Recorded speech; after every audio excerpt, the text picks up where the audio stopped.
Nuclear families ఎక్కువైపోయినాయి కదా ఇప్పుడు. భార్య భర్త పిల్లలు, ఇద్దరు పిల్లలు, వాళ్ళు తప్ప ఇంకా 5వ మనిషి 6వ మనిషి ఉండరు ఇంట్లో. నీకు ఇది కరెక్ట్ అనిపిస్తుందా, లేకపోతే మీ రోజుల్లో ఉన్నది కరెక్ట్ అనిపిస్తుందా? ఎందుకంటే మీ రోజుల్లో అందరు కలిసి ఉండేవాళ్ళు, కానీ నేను విన్నది ఏంటంటే ఎన్నోసార్లు డాడీ కూడా చెప్పారు, అసలు మీకు అందరికీ సపరేట్ రూమ్స్ ఉండేవి కాదని, బెడ్రూమ్స్ ఉండేవి కాదు, బాత్రూమ్స్ ఉండేవి కాదు, అందరు కలిసి ఒకే చోట. ఎగ్జాక్ట్లీ. మరి అలా ఎలా ఉండేవారు మీరు అసలు? అండ్ అప్పట్లో అంతమంది జనం ఉంటుంటే మీకు ఇబ్బందిగా ప్రాబ్లంగా ఉండేది కదా. ఇప్పుడు నలుగురు ఒక ఇంట్లో ఉంటే తప్ప ఒక 5వ మనిషి వచ్చినా ఇట్స్ ఇబ్బంది. ఈ మొత్తం పరిస్థితి నువ్వు ఎట్లా చూస్తావు, నీకేమనిపిస్తుంది? అంటే మాకు వేరే ఇబ్బందిగా ఉండేది కాదు, ఓపెన్గా ఉండేవి బాత్రూములు అవి. ఒకళ్ళ తర్వాత ఒకళ్ళ స్నానాలు చేసాయి. ఈ హడావుడి ఇంతంత రన్నింగ్ రేసులు అట్ట ఉండేవి కాదు, అప్పట్లో లేవు. ఆ పేరెంట్స్ ఉద్యోగాలు కూడా పెద్దగా అందరు చేసేవాళ్ళు కాదు. పిల్లల్ని మొదలు ప్రిఫరెన్స్ ఇచ్చి వాళ్ళు చేసిన తర్వాత చుట్టాలో పక్క ఇంటి నిండా అయితే జనం ఉండేవాళ్ళు. ఇప్పుడు మెయిన్ ఖర్చుని బాగా పెంచారు, ఖర్చు పెరుగుతున్నది కూడా. దానివల్ల ఈ టెన్షన్లు ఇవి అన్నీ వస్తున్నాయి. వెనక మేము ఎంతమందిని తిన్నా ఇంటి నుంచి బియ్యాల పప్పులు వచ్చేవి, కూర్చొని తినేవాళ్ళం, ఏం ఉండేది కాదు. ఇంట్లో కూరగాయలు మంచిగా హెల్త్ బాగుండేది. ఈ బయట ఫుడ్లు ఇవి చూస్తుంటే భయం వేస్తుంది అసలు, పిల్లలు ఏమవుతున్నారా అని. ఏ రోజు మా ఫ్లాట్లో రాత్రి 9 తర్వాత ఇక ప్యాకెట్లు వస్తుంటాయి, ఒక మా ఇంటికి తప్ప. ఎందుకు మీ ఇంటికి తప్ప? స్విగ్గీలు. అదేంటి అసలు నాకు ఆశ్చర్యం అవుతుంది. కింద ఎప్పుడన్నా దిగితే వాళ్ళే ఎక్కువ.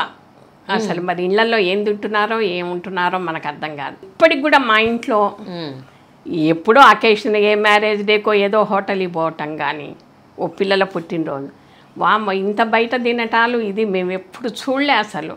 మేము అసలు పిల్లలు తింటుంటే కూడా పాప ఏం చేస్తారు, పేరెంట్స్ ఇద్దరు ఉద్యోగాలు, ఇక ఇంట్లో పెద్ద మనుషులు లేరు చూసుకోవడానికి, పిల్లలకు ఫుడ్ ఏదో ఒకటి పెట్టాలి, ఆకలికి ఆర్డర్ చేసుకొని చేస్తారు.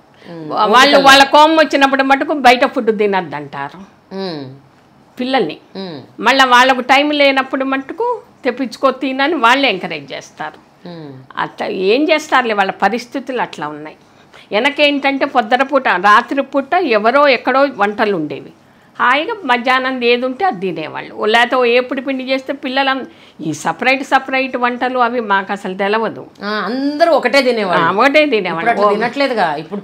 పప్పు కూర, ఫాదర్కి ఒక వంట, మదర్కి ఒక వంట, ఇద్దరు పిల్లలు సపరేట్గా, ఒకళ్ళు తిన్నది ఇంకోళ్ళు తినరు. మళ్ళీ బాక్సుల్లోకి వేరే రకం.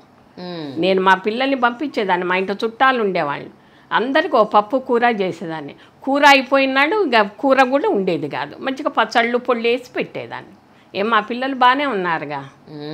బయట తినటం బయట అదేది మాకు అసలు తెలవదు. సరే, నేను ఇప్పటికి కూడా ఇంట్లోనే కారపూసలు, పిండి వంటలు మా పిల్లలకి, మనవరాళ్ళు ఎవరు వచ్చినా నేను బయట ఒక్క వస్తువు తెప్పించాను. అన్నీ నువ్వే చేస్తాను. చేయటము చేయించటం ఇంట్లోనే.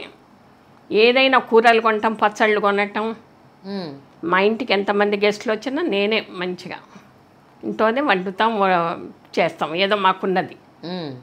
అమ్మ ఇప్పుడు అసలు ఒకళ్ళని పిలవటం, బయట తెప్పించటం, ఇక దానికోసం మన ఇంటికి పిలవటం ఎందుకు వాళ్ళని అనిపిస్తుంది నాకు.